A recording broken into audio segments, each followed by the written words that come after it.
Do you need a last minute card for Easter? Today I'll show you how I created this cutie using no machines and no specific supplies. First, we're going to need an oval shape, and I am using these dies, but you can find oval shapes on your computer or on your phone, and you can just trace them. I'm using copy paper here, but I'm using it because I don't have tissue paper with me at the moment. Try to use tissue paper if you have it instead. It's way easier. The tissue paper, it's kind of translucent, so you can use it to trace. If you open the shape you want on your phone, you can just grab a pen or a pencil and trace it on your screen. It's easier on the computer because phones are usually touch screen, and sometimes by using the pen or the pencil, it will move the image. But I have the die, so I am tracing them from the outside, and I'm going to trace the bigger one I have from the set and one size smaller than that on a separate piece of paper. So I'm going to have two pieces of paper, each one with a size of an oval. Again, if you have it on your computer, you can just adjust the size, make it bigger or smaller as you need, and you wouldn't need like two separate shapes. You just change the size on the screen and trace it again. Now we're going to use vellum as I normally do. Vellum is one of my favorite things to use to make cards. I had two scraps, so I am just measuring them and making sure that they are the size I need. The bigger one I am marking here to cut it the same size as the one they're already folded. I'm just using my scissors. I'm not even using my paper trimmer because I was in a hurry. I thought it would be quicker. And just so you can see that it doesn't need to be exact, it doesn't need to be precise. It's just an approximation. It's good enough. Now I'm going to put the three of them together, and I'm going to use adhesive to hold the three sides that are open. So those three pieces won't shift around. They're not going to move while I'm piercing them. You're going to see there I'm going to use three different pieces of adhesive, any kind of adhesive. This one is very strong. It doesn't matter because it's a non-porous surface. It's very easy to remove later without damaging your paper.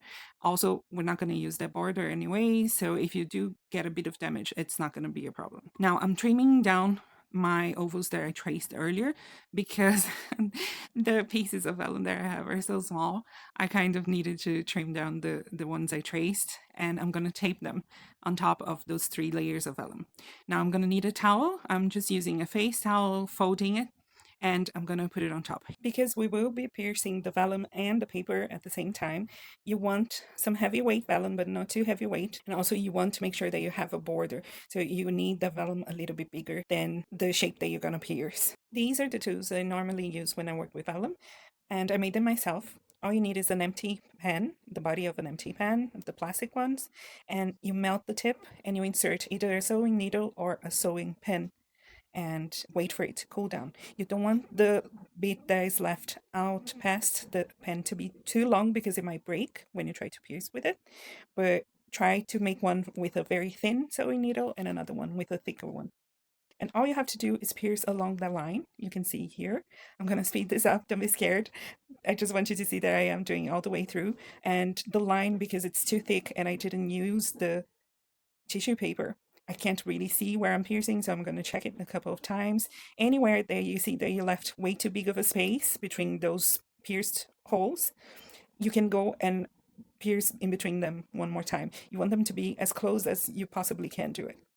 Once you've done the whole circumference, I don't know if that's the right word when we have an oval shape, but let's go with it.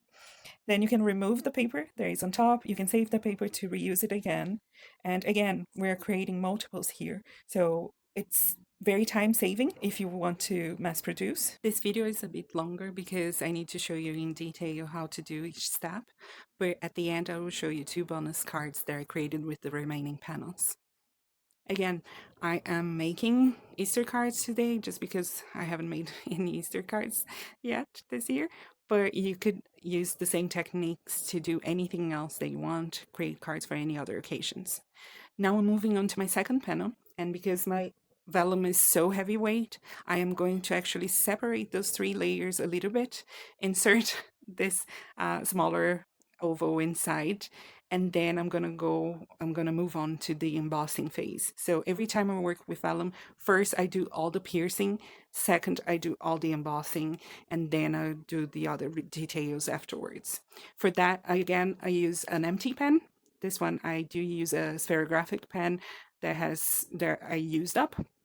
I am using this Sizzix. It's a stamping platform that I bought long ago, and I'll see if it's still available. If it is, I will write down the name on the information down below. And you just trace that line. The line is very faint at first, but then once I remove the paper, I will reinforce it. If you have a stylus, make sure that you use that instead of the pen because it's wider. And then I'm gonna just start detaching the leftover rectangle outside piece of where we pierced before. I do it very slowly and sometimes I will go off camera. I do apologize for that. And you will see me trying to cut in between two spaces that are a bit wider. And eventually I will bring back the towel and the piercing tool and I will start piercing in between. It's easier now that I don't have that paper with the black line on top anymore. I can actually see the spaces where I need to do it. It just takes a few seconds and you can get it all done. It would be way easier for this one if I had used a wider sewing needle to make my tool, but at the moment I only have the ones with the thinner ones. At this point I can separate my layers and that piercing will give me that kind of rough edge. I love the texture. It's different from anything else I have in my stash. And then I'm gonna turn those vellum panels back around and I'm gonna reinforce all those lines that I needed. If you use a lighter weight vellum, you won't need to do this individually, but because mine was way too heavyweight, I had to do all 3 panels separately. At this point, you can decorate these panels however you want. I can't draw by myself, so I'm gonna trace. And this is how I do it. I would normally do it. I would type what I'm looking for and write free download and search it on Google. And then I would choose the image I want, bring my panel. You can literally do this on your phone, like I said before, place it on top, use a pen or a pencil. Like in my case, it would have to be a permanent pen or a permanent marker, trace it, and then you can color it later however you want. Instead, I'm using this stamp set. I am cheating, but I have this image and I think it's very cute and sweet, so I'm using this image instead of choosing one from the internet. I'm just gonna trace it with a pen. I could just stamp and emboss it to save time, but I'm just showing you because the vellum is translucent. It's very, very easy to see through and do this. If you wanted and you've created 3 panels just like me, you can do the tracing on each one of the panels and you have 3 cards that look exactly the same. I did only one. I'm gonna color with watercoloring pencils, but I'm not gonna watercolor them. It's just because these are the only coloring pencils I have at hand at the moment. Please forgive the wind is howling in my room and there's nowhere else I can go. There will be quieter. I do apologize for that. Now to color, you will want to have a hard surface for your vellum, otherwise you will be debossing everything that you color. I am just adding a hint of pink on the ears and the cheeks and a bit of light gray everywhere else. That's it. That's all of my coloring. I am not a great colorist, but I can actually see the color better in person. One more time, if you want to just type the sentiment like on Word on your computer, you can put the vellum on top and trace the sentiment as well onto your panel. It is translucent. You can see very, very well. It would be a very easy way to do it. Or if you know how to do hand lettering, please do that instead. It's gonna look so cute, so sweet. This is me trying to write with my cursive letter that I normally don't use, so it doesn't look very great. And I can place my pen and see that I can't fit both words on top. So I'm gonna trace the first one. It says Happy Easter in Portuguese. So I'm writing happy on top and Easter on the bottom. As you can see, you can recreate this card or reutilize this idea to make your own cards at home very easily. You don't need any special tools or die sets or stamp sets. You don't need any of that. You could just do a bit of research online and trace whatever you need, whatever you don't have. Now I'm just gonna mount that card, and I'm gonna make a mistake here, which is great because then I can also show you how I fixed it. I am using kind of a cream card base, and then I put a white panel, and I didn't notice that I didn't like the way it looks. So I'm gonna finish this card, and then I'm gonna realize that I actually don't like the white panel behind my oval panel, the Vellum one, and I'm gonna disassemble the whole thing and do it all again. It's good to make mistakes sometimes because then I get the chance to show you. One more thing that I forgot to mention is when you are embossing on vellum with your empty pen, make sure that you start very light and then you gradually build up on the pressure. I'm saying that because I have a very heavy hand and I have pierced vellum several times in the past trying to emboss it. And the other thing for you to notice is that you should emboss from the back of where you pierced. So it will be embossed on the front instead of debossed. I hope that makes sense. Now here I cut very thin strips of double-sided foam adhesive, and I just hid them behind where I embossed the oval line, the smaller oval. I know that hiding the adhesive is a reason that many people don't use vellum, but you absolutely cannot see it.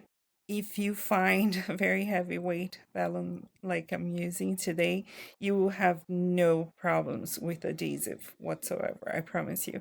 I'll show you later another way to hide it that I found that really worked for this one when I'm reassembling the card. At this point, I thought I was mostly done. I added some pearls to the corners just to add a little bit of extra detail to the background. And I was finished for the day because it was getting dark. So next day, I came back to it. I looked at it and I really didn't like the lack of contrast between my oval panel and the panel behind it. So I used a craft knife and I removed everything.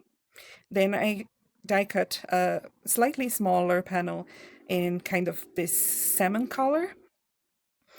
Now I am going to cut an oval, and this one is slightly smaller than the one that I drew inside. It is the same second size die that I used before, where I traced it on the inside instead of the outside, and I'm going to adhere it behind my vellum. The way I'm going to do it is using Simon Says Stamp micro dots. If you've never used it before, it's perfect for vellum. I can't recommend it enough. So you just put it inside the two layers, press it down with a bond folder, the adhesive will transfer to your cardstock, and then you just place it down and press it a little bit and it will be permanently there. I'm going to bring it here closer to the camera so you can see that you absolutely cannot spot that adhesive. It looks absolutely smooth and it's just perfect. Now I'm placing my oval panel on top of that salmon panel and making sure I like it now. Then I'm going to glue everything down. I'm going to glue the panel. I'm going to have a very thin white trim around it from the panel behind it. And I'm going to add glue behind my dimensional adhesive because I've used it already. And then some glue behind the pearls and put everything back. And I like it way better this way. But please let me know in the comments if you agree with me or not. Of course, now that you've seen my mistakes, you can avoid them, and that will save you a lot of time and heartache. What a drama queen, huh? But anyways, I think it looks so cute, so sweet. And you can do this at home with whatever you have there with you right now. I can bet. Moving on to the bonus cards, I have those two extra panels and I'm going to use these two card bases. One is a light blue and the other one is the same cream as before. I'm just going to fold them. I have smaller panels to mat, and now I'm going to use all the die cutting I didn't use in the first one. All the machines I didn't use in the first one because that's how I roll. I love die cuts, folks. I am so sorry. I love die cuts. So my main focus on this video was the first one because anyone, anywhere can recreate a card that looks similar to that one. But this is kind of my jam. So I'm rounding two corners on these ones, two opposite corners. And the first one, the first card, I rounded up all four. I'm gluing those mats. I already ran them through a detail plate from Simon Says Stamp through my die cutting machine just to add some dot and some interest in the background. And I used this new to me die set. It was gifted to me by a very talented friend. I had never used them before. I really, really wanted to give them a go, and I love the way they look. I will try to list them down below as well. Adding some extra die cuts for the foliage, and the flowers I'm using on these two cards are actually from paper punches. So if you have paper punches at home, that's an option for you if you want to recreate it. I'm adding a bit of dimension behind my bunnies. I assembled them off camera to save some time because that's not really my focus for the video. And then I just need to glue everything together. I will play around with placement a little bit. I did die cut the same Happy Easter sentiment in Portuguese out of one of my alphabet die sets, and I added it to one of the cards, but the other one I left it without a sentiment at all, and I think it still looks cute. As I said, I do apologize for the sentiments in Portuguese, but those are kind of the ones that I need the most lately because I'm in Brazil at the moment. I do translate them so you know what they say, but let me know if that's a problem for you. Then I'll try to make more of them in English. I do understand that most of my audience speaks English. That's why I make sure to always translate. I hope you don't mind that. As you can see on screen, I'm just adding a bit of glue behind my bunnies. And that glue is more than enough to hold the whole panel together because I actually adhered the bunnies to the oval panel with dry adhesive, and that doesn't warp. It's just perfect. It's a way to hide your adhesive as well. So I've shared 3 different ways on this one video with you. The dimensional adhesive, the vellum being very heavyweight helps as well, and the micro dots. And here are the 3 final cards. I hope you like it. Happy Easter if you do celebrate it. If you don't, I hope you still get some chocolate. I have a playlist with more vellum ideas, and I'll see you again next week with more videos. Happy crafting. Bye.